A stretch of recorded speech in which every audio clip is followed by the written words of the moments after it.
pop up any moment. You see a little banner across the top. All right, we are recording right now. G'day, Becca. How you doing?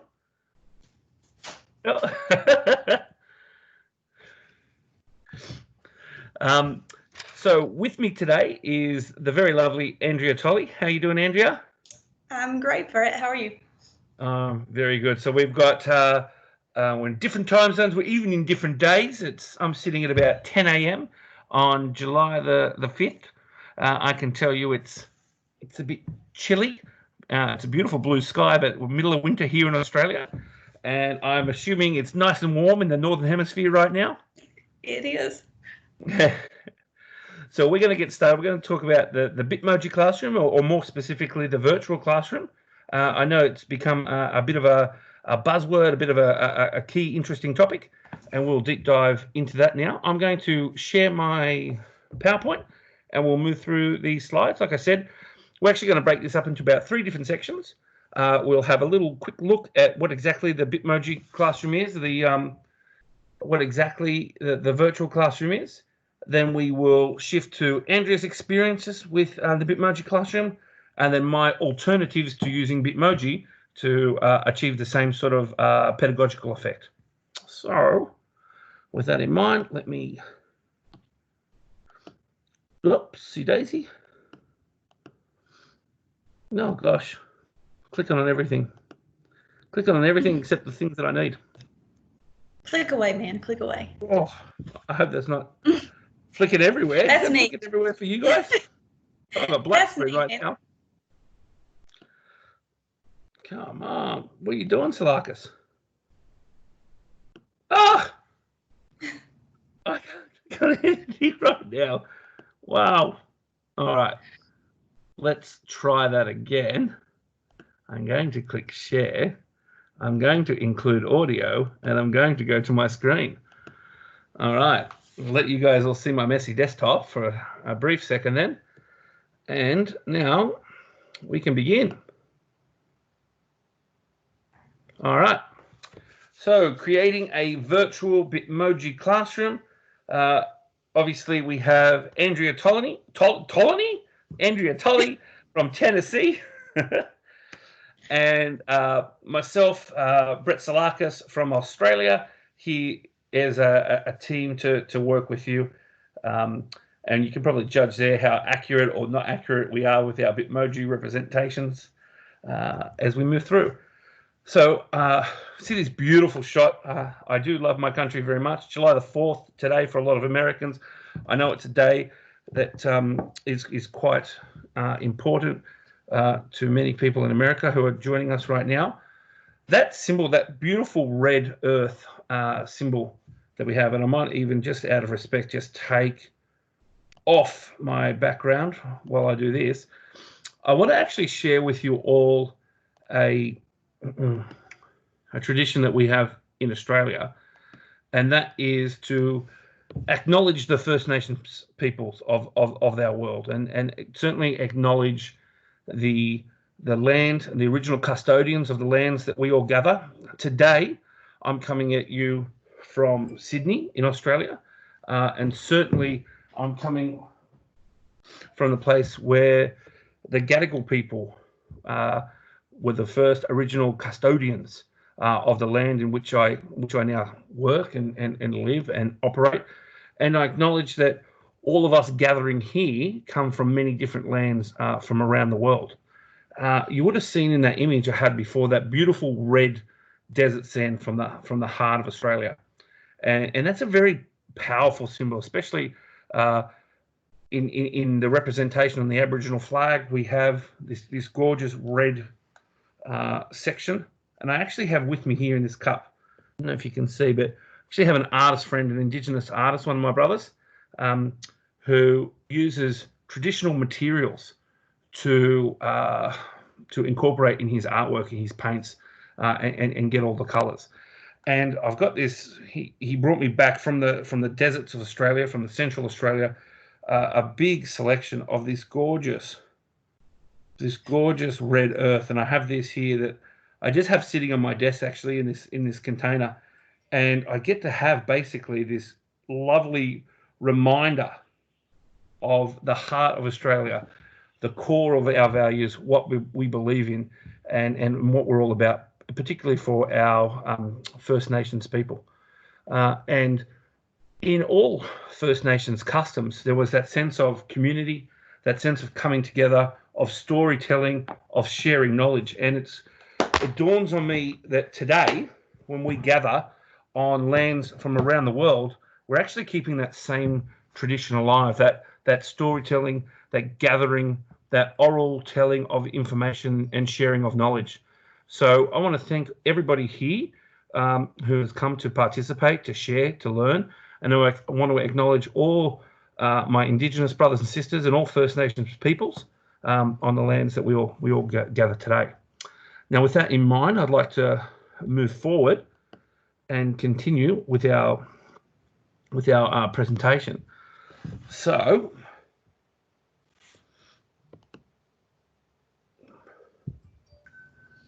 all right, just letting it load. All right, so here we go. So the Bitmoji classroom. In this case, we're going to use PowerPoint, but obviously any particular slide deck that's your preference will suffice. We've got here, what is a Bitmoji virtual classroom? So, look, the virtual classroom is not a flashy kitsch sort of concept. It's not just about using Bitmojis, making a slide deck look cute. It's rather a traditional, established pedagogical practice. It's all about, you can see up here, classroom routines. We know that classroom routines affect students' academic performances as well as their behavior. So the better we can actually share a routine, establish a routine, and keep those systems in place so children know what to expect. They know what your expectations are. They know how you're going to operate. They know what you're going to do. The more likely they are to have success managing their behavior, managing their work ethic, and managing the output of the work that you give them. And also it helps minimize instructions because disruptions, because they know what's expected of them. So for generations, teachers have made sure that we have these routines in place. High schools are epitomes of this, with our structured timetables and set periods and schedules. And teachers, we all have our programs, and we obviously all work to a timetable, and many of us have a day book. I know when I was a young teacher, I would write my day book. I'm old enough that sometimes I would have the schedule of the day on the blackboard. I used to use chalk when I was a young teacher, and then I moved to Whiteboard, and I had the texters that I used to use, the whiteboard markers, and then obviously I would email my students their particular schedules, but especially if I was going to be away, if I was sick. This is the next evolution, a cloud-based quite often, but a digital virtual establishment of this routine, of this daily plan, so the students know what is expected of them. They know what is happening. You can moderate behavior. You can moderate work, and actually just continue as close as possible in a virtual sense with what you would do if you're actually physically in the classroom with students. So this works right now if you happen to be in a situation where you might be operating remotely. This also works the way I used to use it all the time when I was getting pulled away from my class as I started to become more and more frequently in an administration role. So I had more and more frequent interruptions to my teaching. I would use this concept of a virtual classroom to make sure that my students still had that consistency. So I guess that's the rationale, the pedagogical reasoning behind why we do this. And now I'm going to hand over to Andrea, who's going to sort of work through with us exactly how we can set this up, exactly what we can do, and more importantly, give some tips and tricks and a little bit of personal information of a guide to a bit of success. So Andrea, I'll let you be the boss. You tell me when I need to change slides. From now on, you keep me in line, which you always have done anyway, and I'll make sure I respond as best as possible. I'll do my best. And I think another good point is that it's an engaging way too. I think it's an engaging way to get students online if you're having to do things virtually. Yeah, that's the best part, right? It's fun as well. It is fun and engaging for kids. And I think that you can do it not only if you have to teach school online, but I think I can see myself doing this and having this up on my active panel when kids come into the room, having a Bitmoji scene on there. But enough of that. Steps for building your Bitmoji classroom. The first thing that you need to make sure that you do is that you download the app. Now, the way that I do it is I have my Bitmoji app through Snapchat. And the reason why I do that is because that you can do a wee bit more with it if you have it through Snapchat. You can have those 3D figures and you can do the dancing Bitmojis and things like that. Because I know some of you guys were asking about some dancing Bitmojis and things like that. If you do your Bitmoji app and you set up your account through Snapchat, that's how you're able to do that. I have lived and learned on that end of it. So if you'll set up your account to Snapchat, that's how you get those. So download the Bitmoji app and do it through Snapchat, and then create your Bitmoji avatar. That's the first thing that you need to do. You can create your own outfit by choosing your tops and bottoms, but only certain ready-made outfits will work to make your Bitmoji do the dancing and the moving in Snapchat. And it's usually those ready-made outfits that are already there for them. So you just have to play with it and figure that out. The next step, and guys, these are written there for you, and I think that Brett has shared the link to it.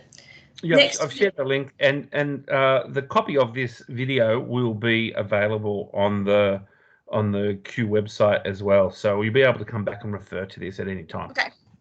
So the next you need to add the Bitmoji extension to your Google Chrome account. You just search for it in Chrome and press and add the extension. And you may have to close Google Chrome and reopen it to see the icon in your bar.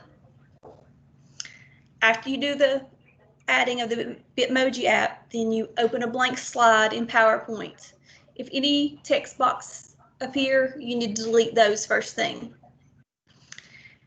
And after you do that, you choose a wall and a floor. Brett, I don't know if maybe showing them these steps in a PowerPoint might be helpful. Actually showing how to do it, or showing one of your examples? Well, actually showing how to do it. Well, I'll tell you what, how about we walk through what we've got in our slide deck, and then if we keep to our schedule that we planned out, we should have about 5 or 10 minutes at the ending, and we can do a little bit of a make one live if you like. Okay, so you choose a wall and floor background, and what you need to do in PowerPoint is you go to the design tab and format, and you put it as the background, so it's in the background and it can't be moved around. And then you decorate your room using transparent furniture. And you can do, if you go to Google and you go to the search bar, all you have to do is put in transparent desk, transparent chair, and you'll get all kinds of things that pop up. Now, if you see something that you search for, a desk or a chair, and it has a background on it and you can't get that background to go away, you can use remove.bg and take the background away from anything. Or unscreen.com will remove a background from a video of your Bitmoji that's dancing. And you can also, if you want something that's in your scene, you do hyperlinks within your scene. So if you want a book that you put in your Bitmoji seem to go somewhere, you just insert link within PowerPoint, and it'll go to whatever you tell it to go to. So effectively, you're making little hotspots on your screen, and there's actually quite a few. There's quite a few little great ideas popping up in the chat right now. I've actually turned on my mobile device as well, so I'm seeing them pop up. So there's lots of PowerPoint. I know that PowerPoint will do it, but within PowerPoint, you have to kind of tell it what to do and all of that. Those websites do it a lot faster and easier than it does when you do it within PowerPoint. I know that that's kind of like not a good advertisement for Microsoft and PowerPoint, but really the remove BG, it just does it a lot easier than what you have to do in PowerPoint, because a lot of times when you do it in PowerPoint, it wants to take some pieces and parts away. I think, and when you talk about what's good or not good, actually the ability to start, I remember in the early days of using all these tech tools, it was so hard to actually integrate other tools within it. You were restricted to just what the options were with that particular program you were using. Being able to actually bring in and I guess sort of inverted commas app smash with other tools and incorporate them into your slide deck makes actually the PowerPoint a more versatile tool. Right. I mean, PowerPoint does, it will remove stuff. Sometimes it takes things away and you tell it to not remove things. And I mean, it does a great job, don't get me wrong, but the remove BG just does it so much faster and everything. So in the interest of actually getting in there and showing a few examples, do you want me to jump onto the next slide? You can. That way we can get through. Okay, here's an example of a classroom when I had shorter hair. You can also within PowerPoint add a video. So like the computer screen, I've just screen recorded a video of myself and put myself there. Yep. This doesn't have one there. And then you can make the posters go, like the Minecraft poster, go out to do a Minecraft something or a Minecraft challenge or something like that. And that's the sort of hotspots that we were talking about before. Yeah, that's that hotspots that we were talking about before. That's exactly what I do. Try and get it to mock up. If I've got a bulletin board or I've got something, try and get my actual image that I want, just sort of sitting in there so it sits nice on the frame, or have a little video playing on if I've got a TV up on the wall or whatever that might be. Or as you said, a book, if you had a link out, if I had a book on Narnia, one of my favorite books to use with my students. If you had a little link to one of your Narnia activities, you could actually have that linked with that little Narnia image. Right. Yeah, ThingLink is a great tool for this as well. Yes, Karen, I'm going to show you how to put in a few different audio files as well. Yes, you can. You can link it to anything that PowerPoint will do. Audio files, video files, link to a website. There's some of these. Go ahead and go to the next slide there. Like the Fitness for Life, maybe you've got a fitness program or something that could go to a fitness program, or I mean, anything can link to anything. It really can. Any object that you have in there can link to anything that you've got. Okay, so how do kids know? Really, you have to fix your thing to where, and some of the examples will show, like I just threw some stuff in there just to have stuff in there. Some of the examples are better than some other examples. Like I said, I was just throwing things in there. So we'll see in just a minute some better examples. I've got to be honest with you. I was as boring as if I had something that was interactive. I would say, click on the book to go to the task. Just as a little bit of text on it as well, just as a bit of a prompt. So just to help for the kids, so they know that they hover their mouse over that and see that it was an interactive part. Right. Go ahead and go to the next slide, Brett. Yep.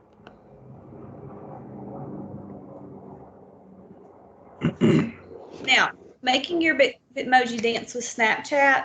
This right here gives you guys the steps on how to do that within Snapchat. I'm not going to sit here and read you the directions to this because I think that you guys can read. Okay, that way we can get down here to some of the examples and maybe we can show you a few things if you want to see a few things within PowerPoint. But you just simply open up Snapchat, you go to the little smiley face down there, and when it opens up to the search bar, you type in dance, and the little dance girl will come up in Snapchat. And like I said, it gives you the directions there. Does anybody want me to read that to you? Because if you do, I will. But I think you guys have no, it. don't worry about it. Noted. Thank you. I'm going to call you Jay because I can't say your name right. Do you remember Jonesis? Yeah. I'm going to call you Jay. I mean, I love you and all, but I just can't say your name right. I tell you, like I tell my kids, I'm never going to get that right for 3 weeks. But I love you anyway. Okay, go ahead and go to the next. Okay, now here's some steps to save your 3D Bitmoji with the transparent background and that's basically the same thing, guys. I've given you step-by-step directions on how to do that as well, and that's the same thing with using Snapchat.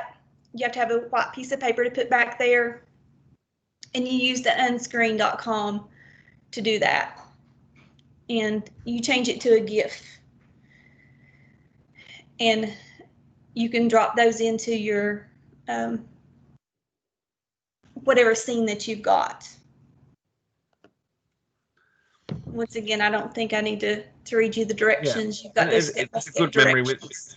A good part here to remember with 0.5 there. So when you're dropping something in and it doesn't have sound, one of the easiest ways to get around that is just to have an audio file recorded that you can, which is an embedded feature within the PowerPoint, so that you can just have an audio file, so you can have yourself talking, giving the instruction that's relevant to whatever image you have there. So the child gets that whole multimedia sort of visual effect, but also the audio effect. Right. Well, Brett, let's go ahead and go to the next slide because I've got some examples of some of these things in those, and then maybe we can show them a few things on the. Oh, these are just some extra websites and search tips for your Bitmoji. The Magic Rainbow Unicorn add-on, that gives you like rainbowy typing if you wanted to. The Luna Pick is another way to take away backgrounds or change perspectives. Like if you find a rug that you really like in your searches for your classroom, like you can, and it's flat, it will let you change it to vertical. It lets you change the way it is in Luna Pick, or it just lets you change the angle of things, if that makes any sense whatsoever. The way I get my Bitmoji from my phone to my computer, I email it to myself from my phone to my. You can airdrop it too from your phone to your computer as well, Becca. Sorry, I'm seeing questions in the chat. Slides Mania gives you a bunch of templates. Flaming text is another way to get some really cool text.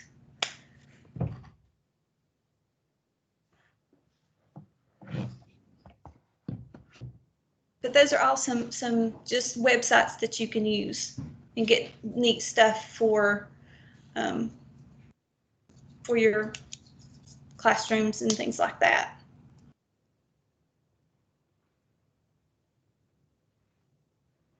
So. Should we go on? I was just seeing if there was. Okay, I think that was all the questions for me. Yes, we can go on. Now, do any of you guys use Canvas?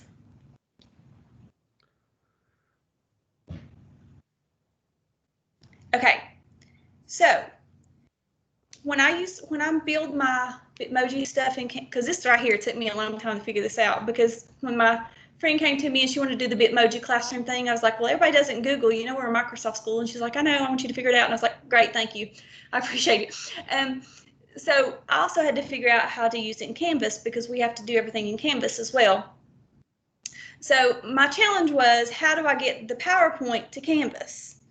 Well, when you do PowerPoint on the desktop, trying to find the embed code is impossible. So what you have to do is you have to open your PowerPoint after you make it online, and you get the embed code in online PowerPoint.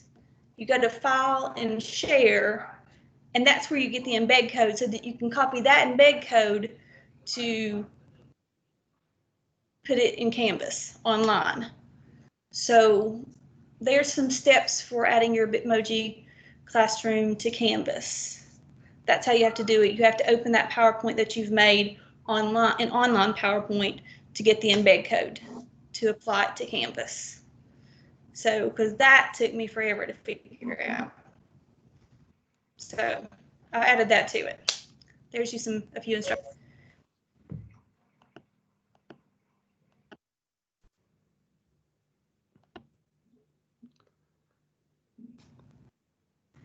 Okay, Brett, we can. There's my dancing. There's my dancing Bitmoji. I think it's a little laggy, but it's supposed to loop. Maybe she's not loopity looping. Yeah, I think that's me. Okay.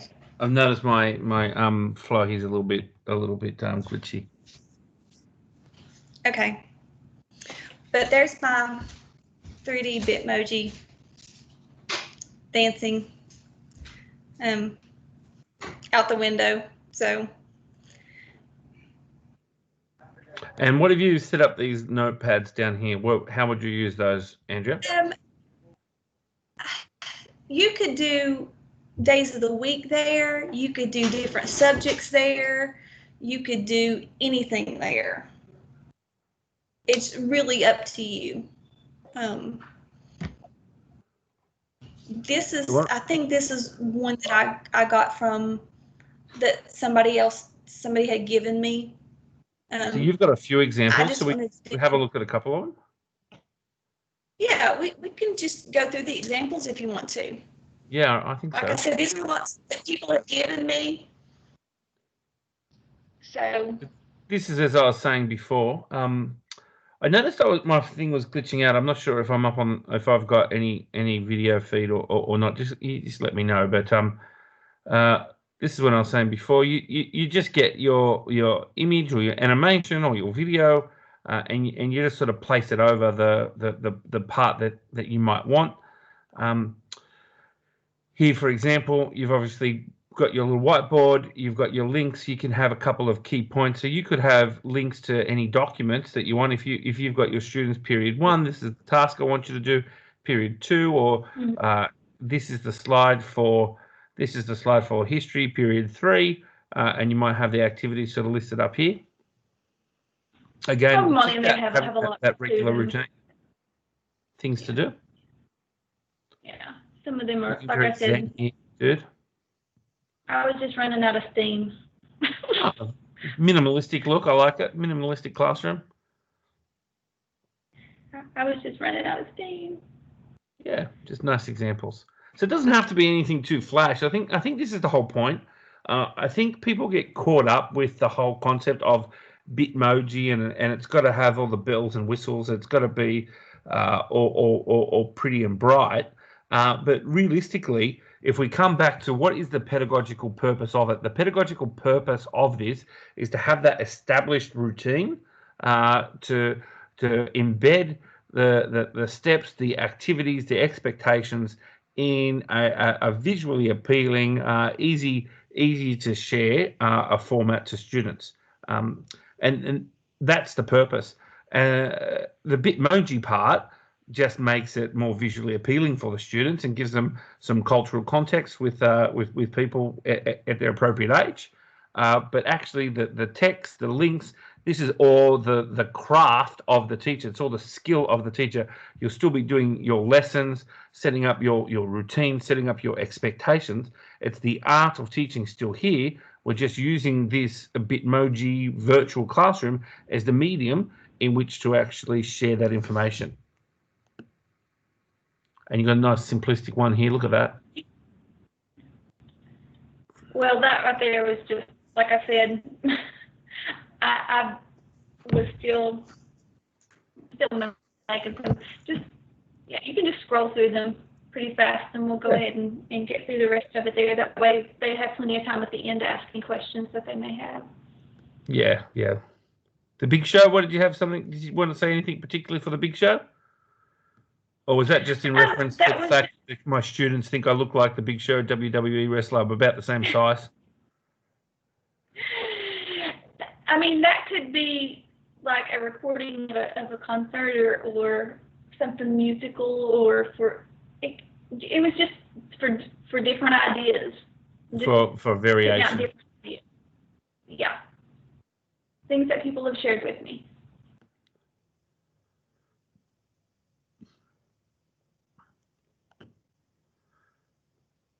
No, this is a nice setup, this one. Mm-hmm. So you've got links here. If we have a look here, we've got the different links to various activities of the books. You obviously have some key websites that you want to link to, and then you've got the learning intention for the week and the actual activity. This way, it gives that functionality of that regular classroom. This is the classroom I sort of know. I'm the primary school teacher well, I think Americans, elementary, middle school kind of age group that I would teach. And then I showed how easy it is to change colors too. So just, yeah. And then maybe you just do a locker with Monday, Tuesday, Wednesday, Thursday, Friday assignments, something like that. And that's for our school, the G with the horns. That's okay. Yay. Oh. Just let me pause for a moment, because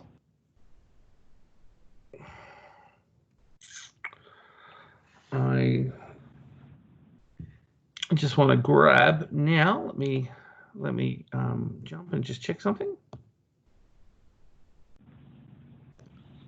Haha.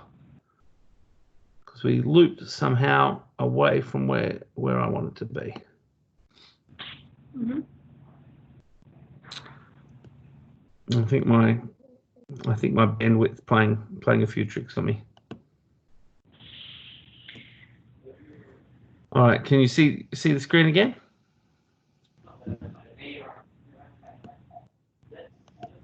Yes.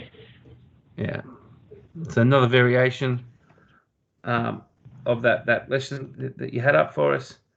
And obviously here, this is a nice one. You were telling me here, one of your friends working to have an artist. Obviously, you showed an example here with Albert Einstein instead of an artist, if you're doing an artist study or a famous person.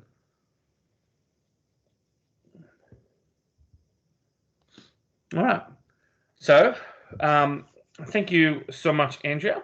What I might do is we've got about 20-ish minutes left in our session. I'm going to take about 15 minutes to go through some alternatives to using Bitmoji, some things that, like I said, I used to love Telegami for this exact concept, but I've got some other really, my top 5 for the last few weeks. I've been looking at for examples on how I could use this if I wasn't going to use Telegami, obviously, or if I wasn't going to use Bitmoji.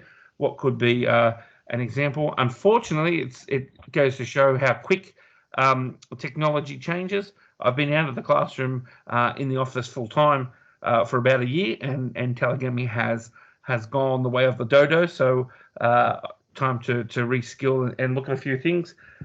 Quick game here. Obviously, there's me with a platypus. Let's play. Guess who this emoji is?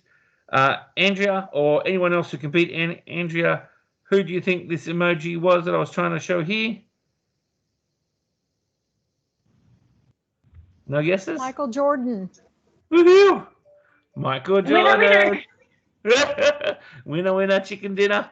All right, and I didn't go for the Bitmoji here. I've gone for my emojis. Who have I got here on this series of emojis? Kim Kardashian. Kim Kardashian.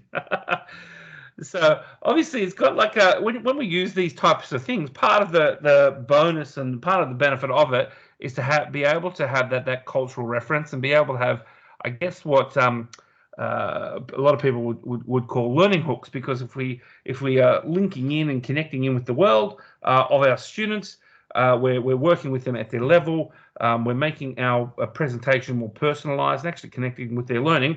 Yeah, it's the craft of the teacher to deliver that pedagogy in a way that moves and connects with them. So I have my little drum roll, my little top 5 alternatives to Bitmoji. I'm going to go nice and quick with number 5, because it's one that you probably, or possibly at least, most likely already know, and it's a good solid go-to. Obviously, PowerToon. I'm not sure how many of you are familiar with it, but it's quite easy to make very simple animations with the PowerToon. So you can do things similar to Telegami in that you can have a voice and movement, but you can also then have actual things sliding in and coming in from the side, and you obviously can embed them in various slide decks you like. There's a free option and a pay option. The free option lets you have a short few minutes, as long as you don't go over the 100 megabytes, and you have the PowerToon brand on there. If you are lucky enough to have a license, then you can remove the watermark of the branding, or it's not even a watermark, it's an actual logo, and you get a larger memory file. My next one here, this one actually popped up yesterday in the discussion that I was working on, the old Chatbox apps. And thank you very much to Catherine for mentioning this yesterday. If we have a look here, in the same style, you can actually just have you've got your slide deck like I have here, and I'm pretty sure I made sure I connected audio. Let me know if you can't hear. Oh, I'll be more precise with what I'm clicking on. Hi, my name is Mr. Salakas, and here's an example of Chatbox. Could you hear that as well? We did. You heard it as well, so obviously it gives you the funny voice as well. And here is my sister's puppy dog. Today, my name is Gus, and I belong to Mr. Salakas' sister, so I guess that makes him my uncle. So very, very quick. You've got the Chatbox app. You literally just show the image, place the mouth over the image, do your talk, give the instruction that you want, and you've got a slider for how squirrelized your voice sounds, and you can then embed your verbal instruction into the slide deck very, very easily. This is fast, simple. If you want to make a quick video of yourself or any other character giving an instruction, that's a fun way to do it. Option number 3. Now, option number 3 would be my option number 1, bar for one reason. Adobe Character Animator. I'm not sure how many of you have seen this. Dr. Tim Kitchen, who does a lot of Adobe work in Australia, he's probably the best example I've seen of this. He has a robot that he uses on his slide decks, on his PowerPoints, and he's got the robot's lines down so pat that he actually can time his questions with the robot answering, prompting the question, and you've got your whole almost comedy duo happening between the two as he's doing his workshops. But it's a very, very simple tool. Many of my students in the past have been able to create quite high resolution, high quality characters animated. There's a whole series of preset animations, preset sort of cartoon characters that you get to use, or you can create your own. So you've got that flexibility and personalization of the avatar. And then even if you move your head to the right or to the left or up or down, it even will mimic your body movement in the recording. So it's a very, very powerful tool. The only reason I don't have this as number one is obviously it's a licensed product. So your school or your district would have to have a license for you to be able to use this. If you have this, this would easily be my number one. Alternatively, it's something worth checking out because it's quite a powerful tool. So you'll need access to Adobe Creative Cloud for that. Option number two, Ifunface. This one allows you to make very simple videos, nice and free. It has that watermark, obviously, and on the app itself, as you're doing this, it does actually have some ads. You have a pay version for a few dollars to take away the ads. But the reason I like this one is you can have multiple people within the image talk. So I could have a photograph. Alternatively, I could actually have your Bitmoji do this as well. Any animated, your pet could speak, your furniture could speak for if you so desired. Anything could speak. I've just used an image of one of my good friends, Matt Joseph, who many of you may recognize. Obviously, I've got a image similar to what Andrea showed before. I've just taken an image here of one of those sort of portable devices. I've overlaid just on the top, the square, you can see actually the white around the edge. I've just actually laid in the video over the top and just play it. G'day, Matt. How you doing? Hi, Brett. I can use an American accent. I bet I can do it better than you can do an Australian accent. So nice, easy way just to literally made that within about 5 minutes. It's not difficult at all. Allow a couple people to talk. You can also put in speech bubbles there for that. Option number one, for those people who know me and have followed me for a little while, you know that I'm quite passionate about the use of augmented reality and virtual reality.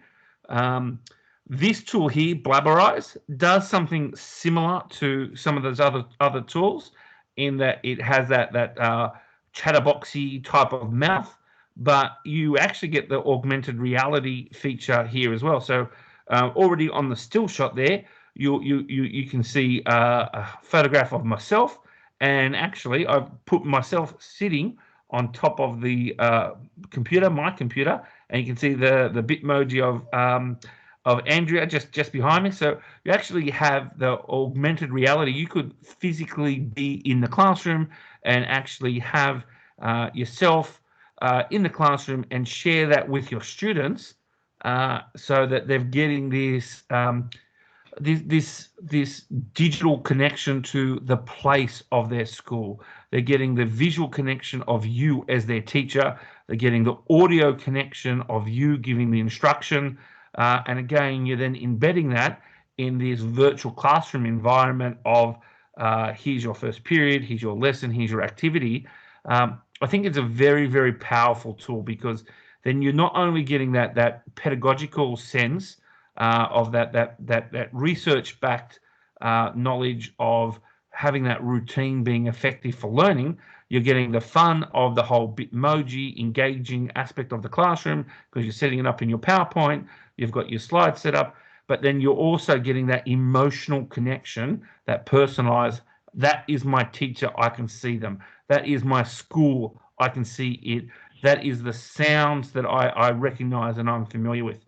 So you're really having a multi-prong effect when you're using a tool like this to be able, and that's why I've put this type of thing as number one. It comes with a llama over here, as you can see in the Blabberize tool. Again, free tool, and I guess I'm a little bit of a sucker for AR. Hi everybody, I'd like to show you an example of the augmented reality tool Blabberize. This way you can pop into any location and actually record for your students instructions. It's a little bit funny, and let you put yourself or any character for that matter, class mascot, etc., llama, in the instruction mode. All right, so they're my 5 alternatives to using Bitmoji. Thanks so much for joining us. We've got about just under 10 minutes now, so we're pretty much bang on schedule. I'm very happy. Look at that, great timing, Andrea. Pretty much bang on schedule, and we can open up and have a few questions and go through a few things. But I think, like I said, back to what we were talking about right at the beginning, the real magic of this is that whilst it is fun and it's cartoony and it's nice and very modern and engaging, it actually is rooted in traditional knowledge, very good quality, established practice of educators. There's nothing outlandishly new about making sure you're having a set routine and making sure that your students are informed about the learning that they're doing. We know this as teachers, that this is effective teaching. So I guess this is just an online, digital, virtual way of making sure that we can get across those same practices in this uncertain time, in this unusual world where things are not the way they always are. We can actually bring an element of routine, an element that is familiar. They can hear our voices, they can see us, they can have fun, and they're familiar with the routine. I think it's just a no-brainer, not only because of the remote teaching sense, but as we move into virtual online learning more and more as each year goes past, this virtual classroom concept links perfectly with what we want to do within an LMS structure and within the way that we want to learn and manage our students. Thanks, mate. I'll step off my soapbox now, and we can have a little bit of a look at some of the questions. Like I said, let's feel free to put your video on, your audio on, and jump up and have a chat. Otherwise, if you're not comfortable with that, please just post a question in the chat on the side.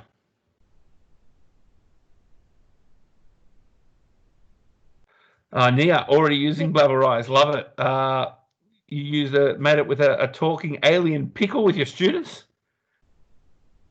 You still there, Nia? Yeah, we were doing a space activity, and basically you had to roll a die, and based on what you rolled, the first one was, okay, is your quote-unquote creature long, short, thin and tall, or is it short and fat, or is it round and fat? So we ended up, and then they had to figure out the legs, and then they had to figure out how many eyes it had. It ended up being a green pickle with 6 legs. And then I made it talk in Blabber Eyes. And I guess that's part of the personalization of learning too. When we're talking about pedagogical techniques, we know that when students are involved in the creation of things, not just the consumption, but the actual creation and building of them, they get so much more out of having that connection. That's really good. And I'm just having a look. I did see that you asked a question earlier. Ifunface. Yeah, I just did it straight from my phone. I actually did it last night. I just did it straight from my phone. Just grabbed one of the images in my camera roll, and as Andrea said, as she does with some of her icons, I just emailed it to myself, and then when I jumped on my laptop, just got the MP4 straight out of the email and just dropped it into the slide deck. Quick, easy, seamless, no problem. Do they have certificates of participation, Brett? That is probably a really, really good question. This is actually my 4th session. You're the first person to ask that. I don't know, Karen, but I can inquire. Karen, are you and I connected on any social stuff? Because if they do, I can. I can make you one, Karen, if you need one. Or is it Karen? It's Carrie. If you need one, Carrie, I can make you one. No, it's Karen. Yes. Sorry. Yes. No, I'm getting credit for any webinars or anything I'm doing this summer. My principal said so long as I had a certificate, I would get credit. So if I need to make you one, I can Can whip I direct that boys out. can I direct message you? Yeah, if you can on Twitter. Yeah, Uh-huh. just if you remind me, just give me a day or two. That's fine. Thank you so much. Just remind me in a day or two, okay? Yeah. And Karen. Yes, thank you. Yes. Yeah, no, Karen, put both of us in that DM, because what I might do is I'll have a chat with the people from Q who are running this, and if there is such a thing, I'll connect you I'll to ask the right Kathy. person if there's an official one, or if not, the wonderful Andrea can sort you out. Yeah. I was like, Miss Mackenzie, I'm going to go and have a look at your thing link in a moment. What's inside the thing link? It's just an actual photo of the classroom with all the links to videos or the school website, Kahoots, anything that they're doing that week. So it's just linking to everything. So it's just for anyone that's not seen Thing Link. Someone was asking earlier, how do they know where the links are? So it was just to show them that you can set the icons. Perfect. And I didn't ask you to turn your audio on so I could hear that Scottish accent at all. And thank you for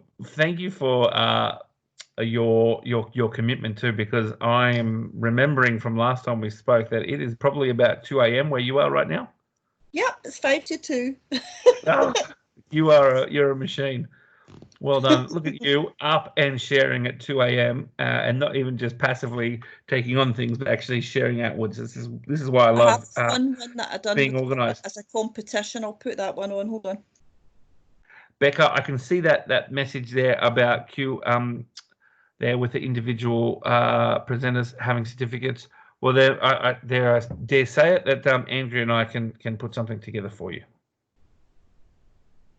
Just message us so we have who wants it. Yeah. Hit us up on Twitter, and we can put something together for anyone who requires. I mean, look, I teach Microsoft Imagine Academy. I can whip out me. You've got the extra E on your MIE. I know that. MIEE. MIE-ness alone. Look, are there any other questions before we bring this session to a conclusion? Speaking of MIEs, their applications are open until July 15th. So y'all need to apply if you like Microsoft stuff. Thank you, Michelle. I just saw that there too. I'm glad you appreciate the alternatives. Really wanted to make sure that that was part of it, because the Bitmoji classroom, the terminology, the phrase has become quite in vogue.